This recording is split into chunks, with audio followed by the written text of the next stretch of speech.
Assalamualaikum warahmatullahi wabarakatuh. Saudara-saudaraku yang saya cintai, saya banggakan.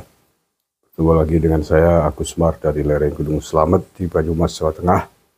Hari ini hari Rabu pagi tanggal 22 Mei 2024. Kita akan ke Jawa Timur, akan melihat dinamika menjelang Pilkada Provinsi Jawa Timur. Ada wacana baru yang cukup menggelitik, yakni bahwa PKB dan PKS akan berkoalisi di sana dan menyebutkan bahwa kemungkinan mereka akan mencalonkan Kiai Marzuki Mustamar menjadi kandidat calon gubernur Jawa Timur untuk menghadapi Kofifah Indar Parawansa yang sudah diusung oleh berbagai partai politik di sana. Akankah Kiai Marzuki Mustamar bisa menumbangkan Kofifah Indar Parawansa? Menarik ini, karena kedua-duanya adalah lahir sebagai tokoh-tokoh Nahdien, tokoh-tokoh NU di Jawa Timur. Baik, saya baca dulu beritanya, nanti saya lanjutkan komentarnya. Ini yang ditulis oleh Republika. Selain Republika banyak yang sudah ngangkat ini. Wakil Sekjen PKB Saiful Huda mengatakan bahwa partainya telah bersepakat dengan PKS untuk berkoalisi pada Pilkada Jawa Timur 2024. Dia menyebut kepastian terkait hal tersebut akan secara resmi diumumkannya dalam beberapa pekan mendatang. Teman-teman PKS bersepakat untuk bangun koalisi, namun komunikasi dengan PKB kita lihat mungkin seminggu 2 minggu ini, kata Huda di Komplek Parlemen Senayan, Jakarta hari Selasa. Kemarin berarti ya. Dia menuturkan bahwa partainya telah menyiapkan ex-ketua pengurus wilayah NU atau PWNU Jatim, Kiai Marzuki Mustamar sebagai salah satu nama untuk diusung pada Pilkada Jawa Timur 2024. Untuk calon kita ada Kiai Marzuki Mustamar, termasuk kalau perempuan kami juga sedang siapkan, kata dia. Apabila PKB dan PKS akan berkoalisi, maka calon yang akan diusungnya akan berhadapan dengan pasangan petahana Kofifah Indar Parawansa, Emil Dardak yang kembali maju pada Pilkada Jatim.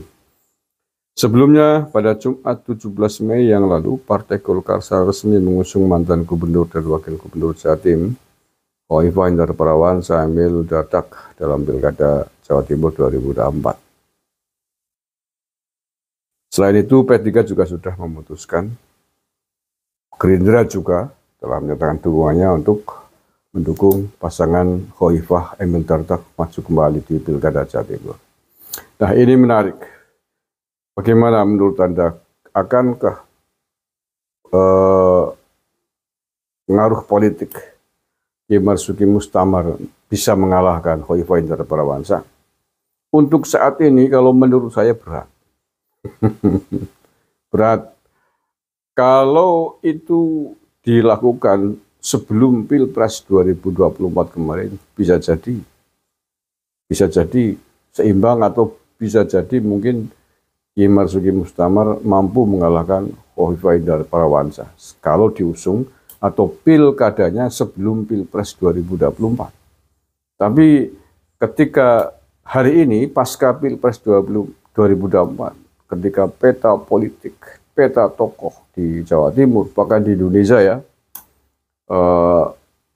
petanya porak-poranda nggak karu-karuan karena berbagai macam dinamika politik dan dukungan, beda urusannya.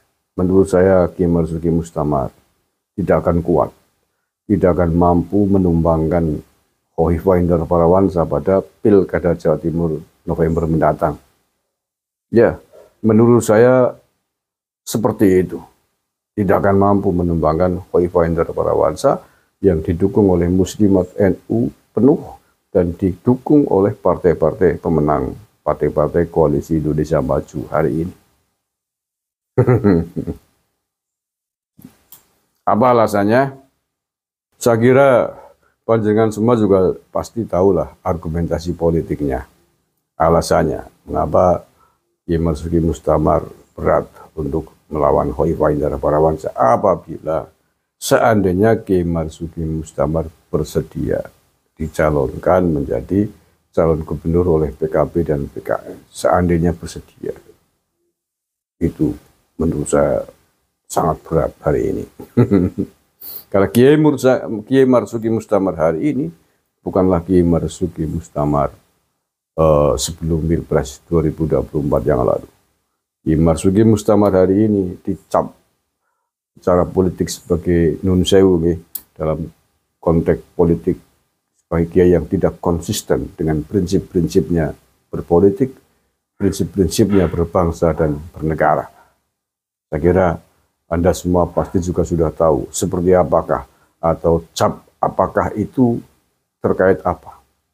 Yakni bahwa beberapa tahun yang lalu pada kisaran Pilpres 2019 betapa lantangnya Kiai Marzuki Mustamar menyerukan tentang siapapun kader-kader NU, Muslimat, Ansor, Banser yang mau berkoalisi dengan partai politik, dengan kelompok politik yang selama ini memusuhi NU adalah bodoh banget.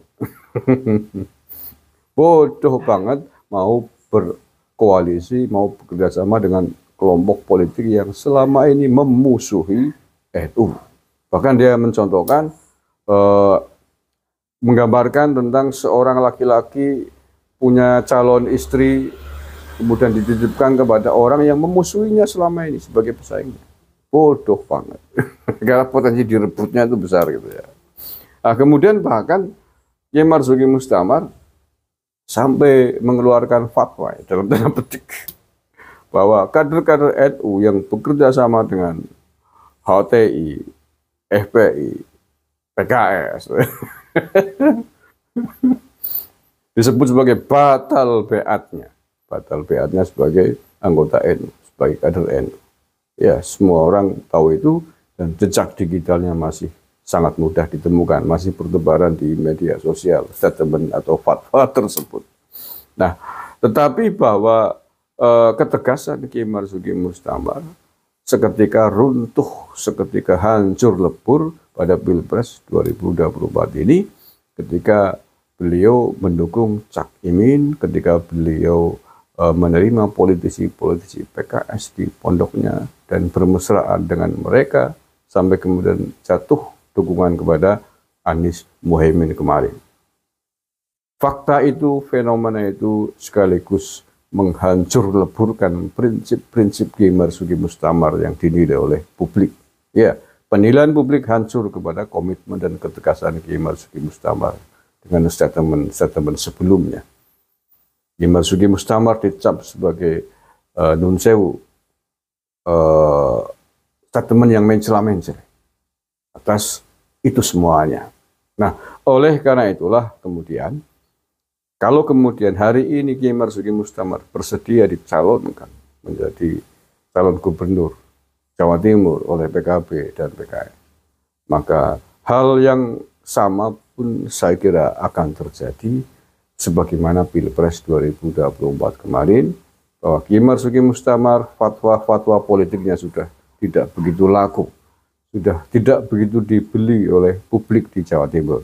Faktanya apa? Pada Pilpres 2024 kemarin Jawa Timur kalah telak. Jago Anies Muhaimin kalah telak oleh pasangan Prabowo Gibran. Bahkan di TPS-nya Kiai Marzuki Mustamar sendiri, Anies Caimin tidak sanggup memenangkan Prabowo Gibran.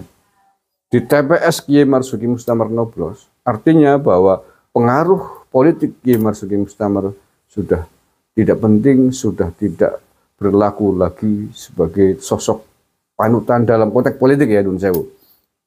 Fatwa-fatwa politiknya sudah tidak diikuti lagi oleh publik masyarakat, bahkan di lingkungan tersempit sekalipun, yakni di lingkungan TPS-nya.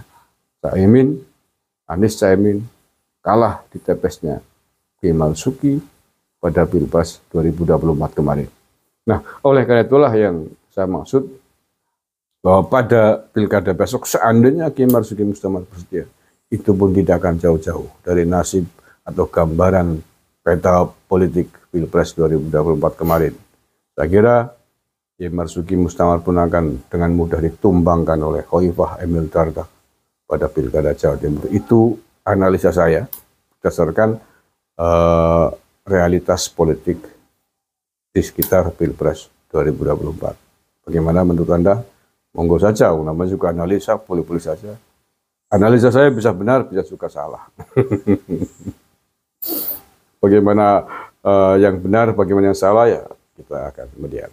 Kita akan buktikan seandainya Kiai Marzuki Mustamar berkenan bersedia maju pada Pilgub DKI Jakarta dicalonkan Jawa Timur dicalonkan oleh PKB dan PKI. Kalau saran saya nggak usah lah Kiai, nggak usah mau jadi korban politiknya PKB dan PKS di Jawa Timur.